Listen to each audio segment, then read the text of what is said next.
نحن نرحب بأي جهد للمساهمة في رد هذا الاحتلال، ولكن طبعا نحن أعتقد أن قوى شعبنا تكفي لذلك. نعم، طبعا يمكن الإعراب عن تضامنهم، وجميع أبنائنا مطالبون بالانضمام إلى هذه المقاومة الشريفة بأي شكل من الأشكال، ولكن إلى الآن لم يتم عرض شيء بشكل رسمي للمساهمة في هذه المقاومة الدائرة إلى الآن.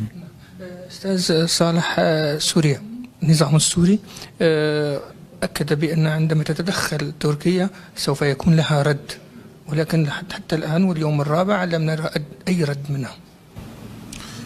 هذه أعتقد أنها مواقف دعائية أو إعلامية فقط. لا، لم أحد يمسك بأيديهم، ومنظماتهم الدفاع الجوي موجودة وقريبة وتستطيع التدخل، وخاصة أن الطيران التركي لا زال منذ يوم 19 إلى الآن لم يتوقف عن قصف المناطق جميعها.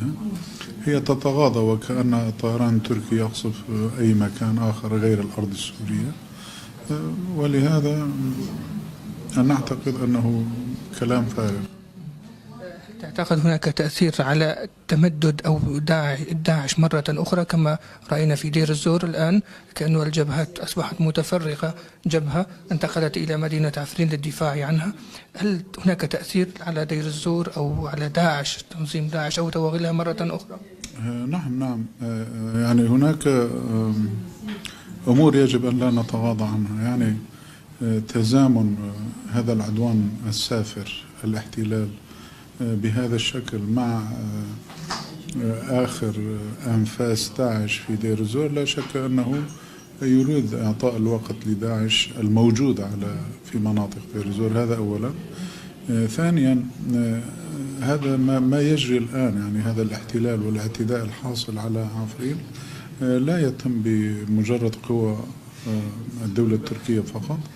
هناك عناصر من داعش الذين هربوا من الرقة ومن دير الزور ومن الموصل وما إلى ذلك، جرى تدريبهم وتجميعهم في تركيا، والآن هم يهاجمون من الشمال والغرب. الآن يتحدثون عن المرتزقة الآخرين الذين يتلقون أوامرهم من تركيا، هؤلاء ما يسمى بدرع الفرات، هؤلاء يهاجمون، يعتدون من الجبهة الشرقية. أما من الشمال ومن غرب منطقة عفرين الذين يهاجمون في المقدمة هم فلول داعش. هذه نقطة ثانية.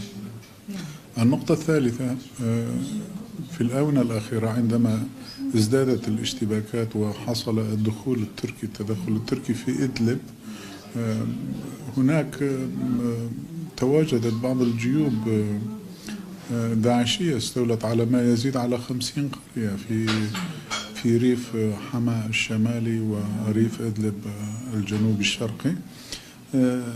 هذا التواجد الداعشي في تلك المناطق ليس ببعيد عن التدخل التركي. لماذا لم يكونوا موجودين في تلك المناطق قبل التدخل التركي في إدلب؟ يعني هذه النقاط كلها تثير الاهتمام وتلفت النظر. صالح، هل تعولون على أمريكا أن تفعل كما فعلت روسيا في عفرين وتترك هذه المناطق أيضا إن حصل ما حصل في مدينة عفرين من قبل التدخل التركي كما نقول؟ البعض يخطئ عندما يعتقد أننا جنود عند أمريكا أو غيرها، أو لدينا تحالفات مع أمريكا يعني غير المعروف. نحن تحالفنا مع التحالف الدولي لمحاربة داعش ومحاربة الإرهاب، نحن جزء منه، هذا مؤكد. ولكن هذا لا يعني أننا نأتمر بأوامرهم، وقضية الدفاع عنهم أو التفريط هذا مرتبط بهم وبالأخلاقيات المعمول بها. ولكن طبعا نحن بالدرجة الأولى نعتمد على شعبنا، لا نعتمد على الآخرين، على تنظيم صفوف شعبنا، على قوات سوريا الديمقراطية التي تماثل كل المكونات، على قوتنا الذاتية. هذا ما نحن نعتمد عليه. يعني لا يعني إذا لم يكن هناك تحالف دولي أو أمريكا أننا سنتوقف عن محاربة الإرهاب. لا، الإرهاب يستهدف وجودنا، ونحن مرغمون على الدفاع عن أنفسنا مهما كان حتى ولو كنا لوحدنا. كلمة أخيرة تقولها لشعبنا خاصة في ظل هذه الظروف الحالية. نعم، نحن نعيش في منعطف تاريخي في الشرق الأوسط. مكونات سوريا التي وضعت نظاما جديدا يقودون مسيرة الديمقراطية في هذا الجزء من العالم، وهذا يليق بهم، ولكن لا بد من ثمن لهذه القيادة ولهذه التغيير التاريخي في هذا المنعطف التاريخي من تاريخ الشرق الأوسط. هو ما نقوم به الآن حقيقة شعب محارب مدافع مقاوم ينبع من القاعدة الشعبية، من القاعدة الجماهيرية، كما نراه في عفرين الآن. يعني الشيوخ والشباب وحتى كل أعضاء المجتمع يحملون السلاح للدفاع عن كرامتهم. هذا هو حقيقة الشعب المقاوم. لا شك أريد التذكير بكلمة هو شي منها الذي قال: مهما كان شعبا صغيرا لو التم وتوحدت صفوفه هو يستطيع الانتصار على أقوى قوات العالم.